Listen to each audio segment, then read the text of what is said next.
ఆపాలని తక్షణమే అక్కడ సీజ్ ఫైర్ను ప్రకటించాలని మనమందరం కోరుకుంటున్నాం. అక్కడ జరుగుతున్న యుద్ధంలో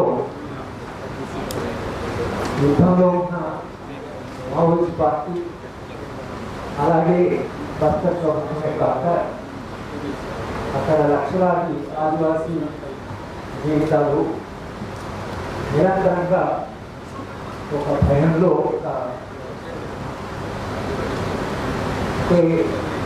రోడ్డు ఎలా కలుస్తుంది అనేటువంటి ఒక భయానక వాతావరణంలో జీవిస్తున్నారు. మొన్న గ్రూప్ మీటింగ్ జరిగితే వేరా భాగ్య గారు అక్కడ జరుగుతున్న ఆ భయానక వాతావరణాన్ని చెబుతూ ఎప్పుడూ వేగంగా ఉంటారు, ఎందుకంటే మరి అవి జీవిస్తున్నారు.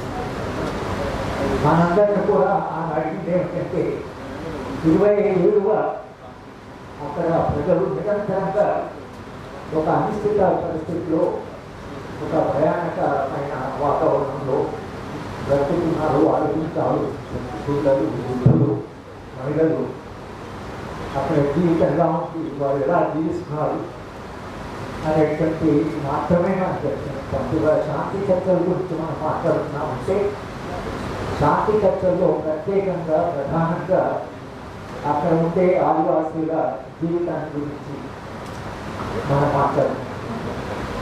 శాంతి కావాలి అని అంటే అదేమి అది శాంతి అంటే అది ఒక మరణప్రాయమైన శాంతి అంటే ఒక సజీవమైన శాంతి. మనం అడుగుతున్నది ఏమిటంటే శాంతి చర్చ అంటే ఈ లా అండ్ ఆర్డర్ నేషనల్గా శాంతి భద్రత సమస్యగా కాకుండా ఎంతకాలం మిలిటరీ బలగాన్ని, పోలీస్ బలగాన్ని ఉపయోగించడం కాకుండా అక్కడ ఎన్నికైనటువంటి ఒక ప్రభుత్వం, ఒక ముఖ్యమంత్రి ఉన్నారు, ఎమ్మెల్యేలు ఉన్నారు, వీళ్ళంతా ఎన్నుకున్న పడ్డవాళ్ళు ఒక రాజకీయ ప్రక్రియ శాంతి కాలంలో ఒక రాజకీయ ప్రక్రియని కేవలం శాంతి భద్రత లేదా లా ఎన్ఫోర్స్మెంట్ ఏజెన్సీ ఉపయోగించడమే కాకుండా ఎన్నికైన ప్రతినిధులు ప్రజల దగ్గరికి వెళ్ళడం, ఆదివాసులు ఏం కావాలని అడగడానికి ఇది ఒక అవకాశం. ఇవాళ ప్రజాప్రతినిధులు వెళ్ళాలంటే అక్కడ ఒక యుద్ధ వాతావరణం ఉంది కాబట్టి వాళ్ళు ప్రజల దగ్గరికి వెళ్ళడానికి వెళ్తున్నది కావచ్చు. కానీ ఒక శాంతియుత వాతావరణం ఇస్తే ఒక రాజకీయ ప్రక్రియ ప్రారంభమవుతుంది. రాజకీయ ప్రక్రియలో ఆదివాసులు ఏం కావాలంటున్నారు, ఆదివాసులు దేని కొరకు పోరాటాలు చేస్తున్నారు, లేదా ఎందుకొరకు ఇంతకాలంగా బస్తరు ఈ పోరాటాన్ని నిరంతరంగా కొనసాగిస్తున్న ప్రశ్న కూడా ఉంది. అంటే ఇవాళ కేవలం మావోయిస్ట్ పార్టీయే కాదు, 50 ఏళ్ళుగా అక్కడ ఒక పార్టీ పోరాటం చేస్తుండొచ్చు, కానీ ఆదివాసులు 200 ఏళ్ళుగా పోరాటాలు చేస్తున్నారు. 150 ఏళ్ళుగా నిస్సాంగా తిరుగుబాటు చేస్తుంది. అంటే 150 ఏళ్ళ నుంచి ఈ మధ్య 150 ఏళ్ళ ఒక యానివర్సరీ కూడా సెలబ్రేట్ చేశారు బిర్సా ముండా. ఇవాళ అత్యంతమైన గౌరవమైన ఒక ఆదివాసీ నాయకుడిగా మొత్తం సమాజం గౌరవిస్తున్నారు. కానీ అప్పటి నుంచే పోరాటాలు జరుగుతుంది. స్వాతంత్రోద్యమ కాలంలో సమాంతరంగా ఆదివాసీ పోరాటాలు జరిగాయి. ఆదివాసులు ఆత్మగౌరవం, వాళ్ళ అడవి, వాళ్ళ జీవన విధానము, వాళ్ళ విలువలు, వాటి కొరకు వాళ్ళు నిరంతరంగా వాటిని నిలబడ్డారు. వాటి కొరకు కూడా మన కొమ్మడం ప్రభుత్వాలని మనం అడుగుతుంటే ఇంతకాలంగా ఈ పోరాటాలు ఎక్కువ జరుగుతున్నాయి. కానీ ఈ పోరాటాల ఫలితంగా అంటే స్వాతంత్రోద్యమంతో సమాంతరంగా జరిగిన పోరాటాల ఫలితంగా ఆదివాసులు తమకు అంటూ సాధించుకున్న హక్కుల్లో భారత రాజ్యాంగంలో షెడ్యూల్ 5, షెడ్యూల్ 6, షెడ్యూల్ 5లో భారత రాజ్యాంగం వాళ్ళ క్రియాలను మనందరం చేద్దాం. ఆ భారత రాజ్యాంగంలో మన ఆదివాసులకు చేసినట్టు వాగ్దానం ఆ షెడ్యూల్ 5లో ఆదివాసుల అనుమతి లేకుండా రాజ్యం అడవిలో ప్రవేశించకూడదు. ఎమినెంట్ డొమైన్ అని ఒకటి పెట్టుకున్నారు. పిడి శర్మ గారు నిరంతరంగా ఎమినెంట్ డొమైన్ అనేది కూడా తీసేయవలసిందే. ఎమినెంట్ డొమైన్ అంటే ప్రజల అవసరాలకి ఒకవేళ ఖనిజాల అవసరమైతే ప్రజా ప్రయోజనం కోసం ప్రభుత్వం అక్కడికి ఆదివాసి ఒకవేళ అడవులను తీసుకుంటే ఆదివాసులు ఒక అంతతో పోవచ్చు అనేటువంటి షెడ్యూల్ 5 యొక్క దాని స్ఫూర్తి. పోనీ ఆ షెడ్యూల్ 5 వచ్చిన తర్వాత కూడా షెడ్యూల్ 6 వచ్చిన తర్వాత కూడా గౌరవించడం కోసం ఆదివాసులు మళ్ళీ తిరగబడితే దానికి అనుగుణంగా ఎస్సీ ఎస్టీ అట్రాసిటీస్ యాక్ట్ వచ్చింది, తర్వాత వనాభివృద్ధి వచ్చింది, తర్వాత ఫారెస్ట్ రైట్స్ యాక్ట్ వచ్చింది. ఎన్నో కొత్త హక్కులు కొత్త చట్టాలు వచ్చాయి. ఆదివాసీ హక్కు ఒక రక్షణ కొడతారు. ఇన్ని చట్టాలు ఉన్నా కూడా ఇవాళ ఆదివాసీలు ఒక పోరాట దాంట్లో ఉన్నారు కానీ తాము శాంతియుతంగా అక్కడ జీవించే పరిస్థితి. కనుక మనం ఇవాళ ఇక్కడ కూర్చొని అక్కడే శాంతిని సాధించడం ఎట్లా, ఆదివాసులు శాంతియుతంగా జీవించడం ఎట్లా, ఆత్మరోహంతో జీవించడం ఎట్లా, అడవిలో వాళ్ళకు ఉండే హక్కులు ఏమిటి, వాళ్ళు ఒకవేళ ఈ అభివృద్ధిని మనకు ఎంతో కావాలంటున్నారు. దీనివల్లనే ప్లానింగ్ కమిషన్ వాళ్ళు ఒక సబ్ కమిటీ కూడా వేశారు. మన ప్రశాంత్ గారు, విజయ్ శర్మ, తర్వాత బాగోపాల్ గారు, వీళ్ళందరూ కూడా దాంట్లో సభ్యులు అందిస్తుంటారు. వీళ్ళందరూ కలిసి బహుశా ప్లానింగ్ కమిటీ సబ్ కమిటీ లేదా వీళ్ళందరూ కూడా ఆ కమిటీలో కూర్చొని ఒక రిపోర్ట్ ఇచ్చారు.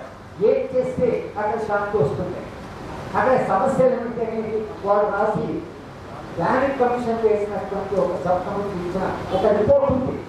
ఆ రిపోర్ట్ బయటకు రాలేదు, ఆ రిపోర్ట్ను ఖాతరు చేయలేదు.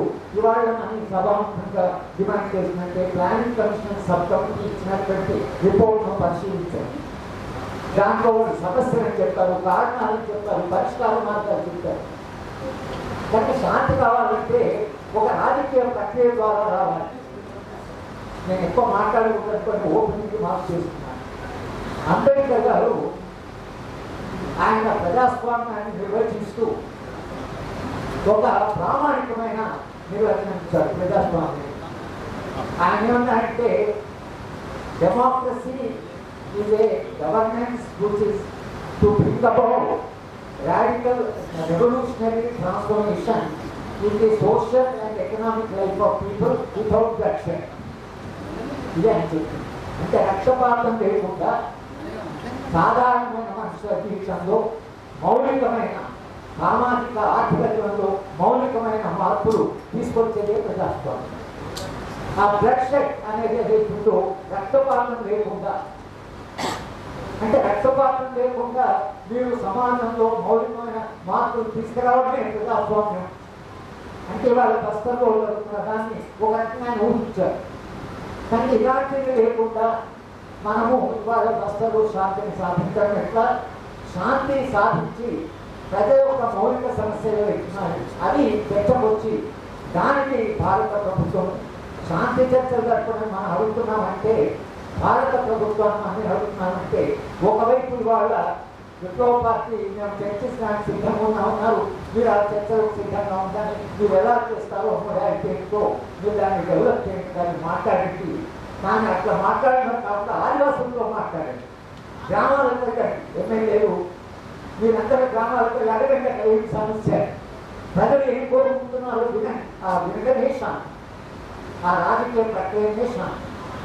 కనుక శాంతి అంటే క్రియాత్మకంగా, సృజనాత్మకంగా, రాజకీయంగా, ప్రజాస్వామ్యంగా, మానవీయంగా ఆదివాసుల సమస్యను పరిష్కరించారు.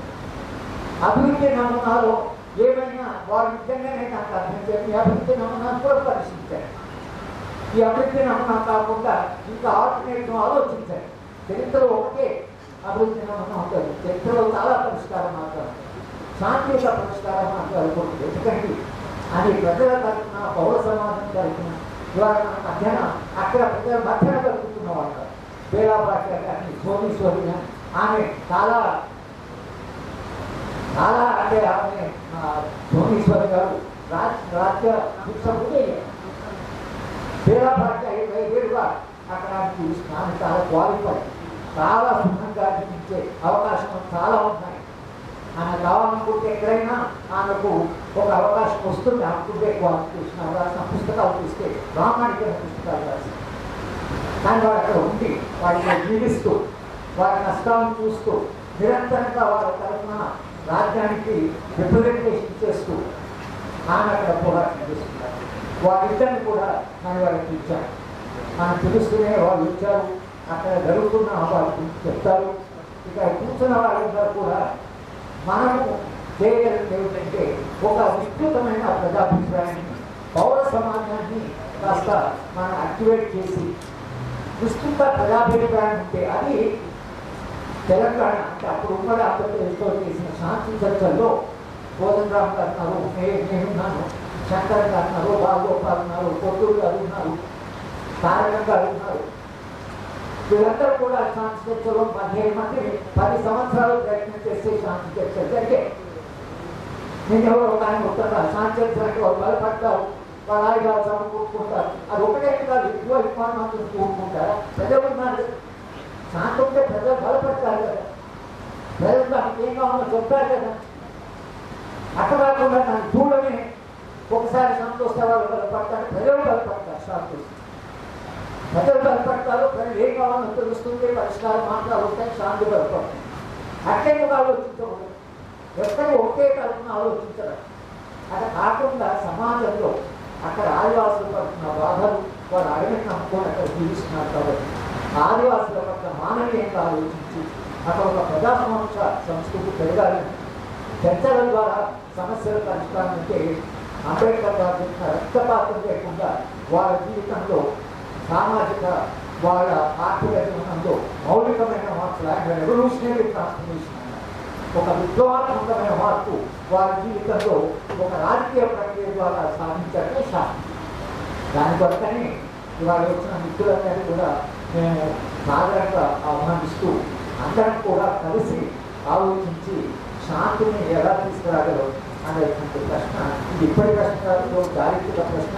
శాంతియుతమైన సమాజం వచ్చేదాకా మనం నిరంతరంగా ఏదో పని చేసుకుంటారు. పౌర సమాజం స్పందించడం ఇప్పటి చారిత్రక అవసరంగా భావించే ఈ సభ జరుగుతుందో వచ్చిన వాళ్ళందరూ కూడా భిన్నమైన రాజకీయ పార్టీ నుంచి వచ్చారు, చాలా అనుభవం ఉన్నటువంటి వాళ్ళు వచ్చారు, కోదండరామ్ వచ్చారు, తెలుగు నాయకులు వచ్చారు, వినోదులు వచ్చారు. వీళ్ళందరూ కూడా భిన్న రాజకీయ పార్టీ చెందిన భిన్న రాజకీయ పార్టీ చెందిన కూడా ఇంకా కన్సర్న్ ఏదైనా చేద్దామనేటువంటి ఇంకా వాళ్ళకు ఒక ఆకాంక్ష ఉంది, కోరిక ఉంది. అందుకే వాళ్ళు వచ్చారు.